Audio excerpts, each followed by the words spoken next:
Laissez-moi vous enseigner quelque chose sur le sang. Lévitique chapitre 17 et verset 11. Car la vie de la chair est dans le sang. Qu'y a-t-il dans le sang? La vie.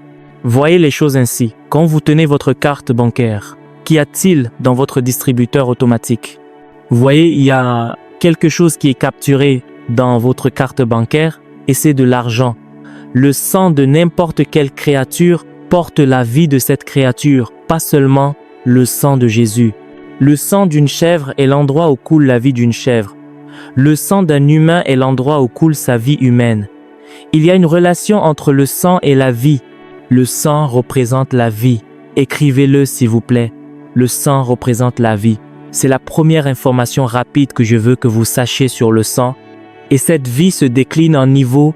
Cette vie qui est dans le sang est en niveau.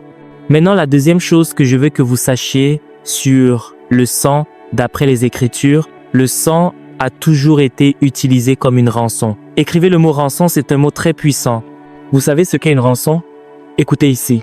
Une rançon est le paiement que vous effectuez pour libérer quelqu'un en captivité. Quand quelqu'un est kidnappé, malheureusement, comme nous en avons dans notre région avec les terroristes ou les ravisseurs, pour quelque raison que ce soit, ils demandent une rançon.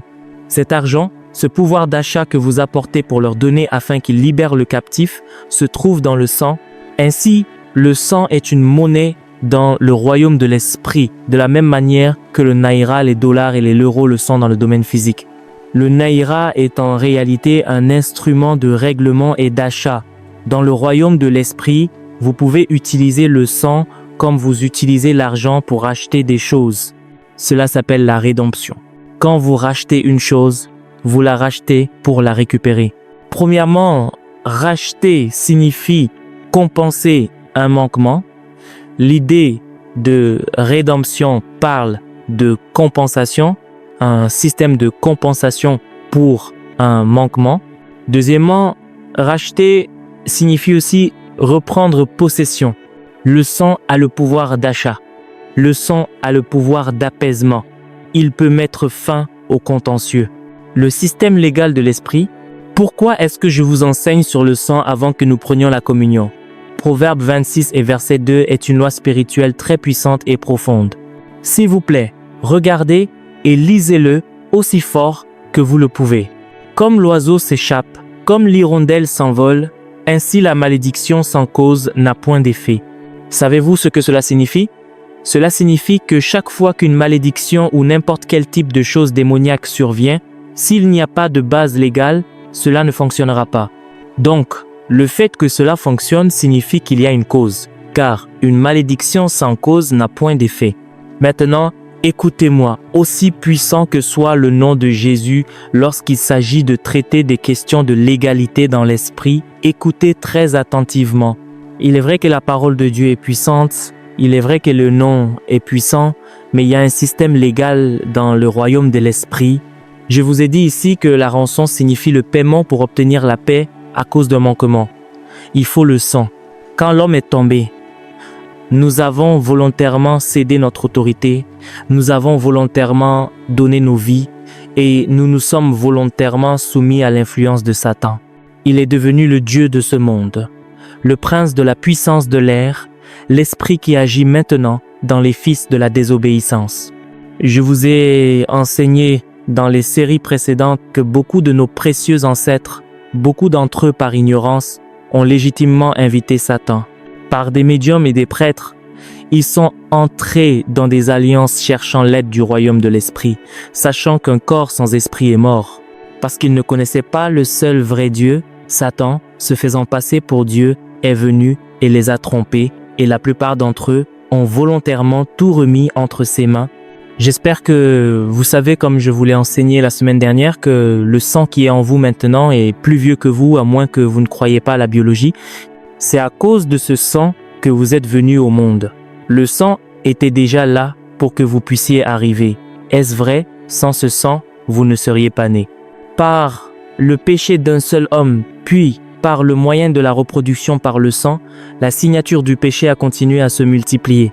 Vous savez que le sang d'un enfant, comme les médecins nous l'enseignent, vient de l'homme. C'est pourquoi Dieu n'a permis à aucun homme de jouer le rôle de père biologique pour Jésus. Le Saint-Esprit lui-même l'a fait. Il n'y avait aucun problème à avoir une mère terrestre, puisque le sang vient de l'homme. Si un homme avait participé à la naissance de Jésus, il serait né dans le péché immédiatement. Il n'aurait même pas eu besoin de communion car il serait déjà péché. Il est donc venu comme l'innocent, celui qui est sans péché, c'est la qualification requise. Le type de situation que les jougs, les malédictions et les alliances exigent selon le système légal du ciel nécessite un sang qui ne provienne pas d'un mâle humain. Et cela est impossible selon la loi naturelle de la reproduction. Le Saint-Esprit est donc venu et a rempli ce rôle paternel. Jésus est venu avec un corps humain, mais pas avec le sang d'un homme mortel. Comprenez cela très attentivement. Je pose les fondations pour vous expliquer pourquoi le sang de Jésus est si précieux. C'est le sang de Dieu. Quand Jésus-Christ écoutait attentivement à donner son sang, c'était parce que son sang est une représentation de sa vie. Quand il a donné cette vie, il était sans péché. Cela signifie que il ne méritait pas le jugement. Observez la sagesse divine. Même si c'est Dieu qui a permis à Jésus de mourir, Jésus s'est assuré que Satan joue un rôle dans sa mort. Pourquoi? Parce que quelqu'un est sur le point d'être blâmé. Quand Satan incitait les hommes, il était heureux de participer à la crucifixion de Jésus.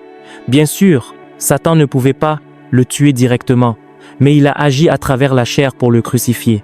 Quand vous tuez un homme innocent, selon la loi des Écritures, le sang de cet homme se met à crier. Et quand il crie, Dieu entend, et quoi que le sang demande de faire, cela sera fait. Caïn et Abel, est-ce vrai? Abel était mort, mais son sang criait. Quand Satan a fait tout ce qu'il a fait, le sang de Jésus s'est mis à crier. Mais au lieu de crier pour dire « Venge-moi », il dit non. En récompense pour avoir tué un homme innocent, relâche celui qui est coupable. Vous voyez maintenant? Relâche celui qui est coupable. Ainsi, chaque fois que Satan se tient devant vous et prétend qu'il est vrai que vos ancêtres ont adoré des idoles et que, sur des bases légales, vous ne devriez pas connaître de percée, que vous devriez subir la stérilité, vous lui dites « Tu as raison, si je devais mener ce combat seul, mais j'ai un avocat. » C'est très puissant. Le sang de Jésus est le système légal qui brise toute emprise des alliances et des ordonnances qui témoignent contre les saints. Comment cela arrive-t-il? En rappelant à Satan que s'il était juste que l'innocent devienne coupable, alors il est parfaitement juste que le coupable devienne innocent. C'est une équation très simple. Le sang de Jésus parle. Il parle de miséricorde pour les saints, il parle de libération pour les saints, mais il parle de jugement pour Satan et ses cohortes. Et voyez ceci, le sang de Jésus est même un surpaiement. Quoi que ce soit qui ait donné au diable un accès légal, tout autre sang versé l'a été par des mains terrestres, qu'il s'agisse d'animaux ou d'hommes. Mais le sang de Jésus n'était pas d'origine terrestre. Il n'y a donc aucune dette que ce sang ne puisse rembourser. Combien d'entre vous espèrent en Dieu pour une percée financière? D'accord, baissez les mains. Vous allez comprendre ce que je vous enseigne. Si Elon Musk ou Bill Gates vous donnent accès à ces ressources par rapport à ce qu'ils possèdent et par rapport à vos factures, cela sera-t-il encore un souci? Probablement que ce que vous dépenseriez en un jour couvrirait l'intégralité de vos dettes, c'est un surpaiement. Dès lors, quand vous détenez cela, si quelqu'un vous regarde et dit « Je me souviens que tu me devais de l'argent il y a 5 ans, allez-vous fuir ?» Non. Ce que vous avez est suffisant. Vous pouvez même lui dire « Je peux te bénir tout en te punissant et te pardonner et te bénir encore grâce à ce que je possède. » Le sang de Jésus n'est pas seulement suffisant pour payer pour le péché, il est plus que suffisant. Et alors, au lieu de nous prononcer un jugement, il nous parle maintenant de miséricorde. Le sang de Jésus est le fondement du ministère de la miséricorde. Comment appliquez-vous le sang? Écoutez très attentivement. Quand Satan, qui est l'accusateur des frères, vient, comme il en a l'habitude, pour vous accuser de quoi que ce soit, puis pour exiger, sur une base légale, que ce qui a été convenu par les alliances des pères et la sorcellerie s'abattent sur vous. Lorsque vous invoquez le sang, ce qui se passe, c'est que vous disparaissez en esprit de ce péché et c'est Jésus qui se tient là maintenant. Quand Jésus se tient là, Satan dit, ce n'est pas à toi que je parle, c'est à cette personne que je m'adresse. Mais Jésus répond alors, cette personne m'a invité. Elle m'a donné l'autorisation de l'inviter. Quelle est donc ton accusation contre moi? Et Satan se souvient qu'il n'y a aucune accusation qu'il puisse porter contre Jésus. Rappelez-vous quand Jésus s'est tenu devant Ponce Pilate, c'était une adoption de l'homme. Ils ont essayé de porter des accusations, mais rien ne pouvait tenir. Écoutez, croyants, si vous ne comprenez pas la puissance du sang, il ne peut y avoir de rédemption. La rédemption par le sang, Éphésiens chapitre 1 et verset 7. Alors que nous nous préparons à prendre la communion et à prier, la Bible dit dans Éphésiens chapitre 1 et verset 7 que nous avons la rédemption. Je vous ai dit ce que signifie racheter. Racheter signifie racheter pour récupérer, revendiquer la propriété. Et cela s'est produit par son sang ainsi que le pardon des péchés selon les richesses, la fortune de sa grâce. Ainsi, je peux me tenir devant cet esprit démoniaque et dire, il est vrai que sur la base des ordonnances des pères, je mérite de mener une vie de défaite, mais je me tiens ici et c'est par le sang. Dès l'instant où j'invoque le sang, le cas ne me concerne plus. Le cas concerne Jésus. Aussi simple que soit ce que je dis, Satan redoute que vous le sachiez. Savez-vous pourquoi? Parce que vous apprendrez que le sang ne parle pas dans le vide. Il existe un système de conformité à ce que dit le sang. Quand le sang dit que vous n'êtes pas coupable, cela ne s'arrête pas là. Il y a un système qui mobilise toutes les forces du ciel pour s'assurer que ce que le sang a dit à votre sujet demeure vrai dans votre vie. Le sang de Jésus est puissant. C'est ce que j'ai découvert. Quand j'ai trouvé cela, j'ai couru et je me suis tenu debout. J'ai dit, vous avez peut-être un accès légal. Je ne sais même pas qui sont mes ancêtres. Je ne sais pas ce qu'ils ont adoré. Mais maintenant je suis venu et je viens par le sang. Je viens par le sang. Je viens par le sang. Quand Satan me cherche, il ne me trouve pas, mais il y trouvera Jésus et Jésus lui demandera, que cherches-tu? Et il répondra, je cherche un jeune homme lié à une lignée qui devrait autoriser l'échec. Et Jésus dira, il n'est plus ici. Cette personne est morte. Ne l'as-tu pas vu? J'ai été crucifié avec Christ. Écoutez, puis-je vous dire ceci? Le sang est la preuve que Jésus est mort, n'est-ce pas? Et quand il est mort, c'était l'épilogue. Car rappelez-vous que le dernier ennemi à être détruit est la mort. Cela signifie que, au bout du compte, Satan veut obtenir cette domination. Mais sa mission première, après avoir obtenu tout le reste, est de vous tuer. Le sang prouve que Jésus est mort, mais le sang prouve aussi que vous êtes mort. Savez-vous ce que cela signifie? Quand Satan vient vous accuser et que vous présentez le sang, cela signifie que le sang dit « cette affaire a déjà été jugée ». Pourquoi reviens-tu sur une affaire qui a été jugée? Le criminel qui t'a offensé est en réalité mort. C'est simplement que ce n'est pas toi qui es mort. La personne qui est morte t'a donné le sang comme preuve pour dire que le prix a été payé. Écoutez, si vous devez à quelqu'un et que la personne dit « tu me dois 1 million » et que je prends mon 1 million pour vous le donner et que vous le donnez à cette personne, avez-vous payé? Oui. Ce n'est peut-être pas votre argent, mais tant que le paiement est effectué, si la personne vient vous accuser en disant « c'est pas ton argent, je sais que tu n'as pas d'argent », c'est ma responsabilité de vous défendre, moi qui vous ai donné l'argent. La provenance n'est pas la question. Le paiement a été fait. Voici le reçu. Le sang est donc la preuve que quelqu'un est mort. Et écoutez-moi, chaque fois que vous voyez la mort et le sang, cela prouve que ce n'était pas un sang normal ni une mort normale. Il a été tué.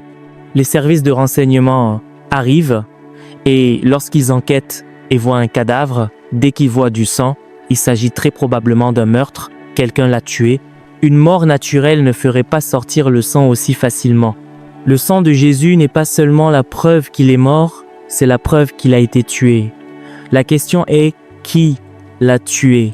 Quiconque l'a tué est la personne qui m'a tué aussi. Il y a donc ici un cas d'accusation sérieux. J'ai été crucifié avec Christ. Quand il est mort, je suis mort. Quand ce prix a été payé en lui et par son sang, l'intégralité du prix a été payée. Désormais, Satan n'a plus aucun terrain légitime. Regardez, cette chose est si simple, mais elle peut vous maintenir en esclavage pour toujours. Je n'ai besoin d'aucun autre argument. Je n'ai besoin d'aucun autre plaidoyer. Il suffit que Jésus soit mort et qu'il soit mort pour moi.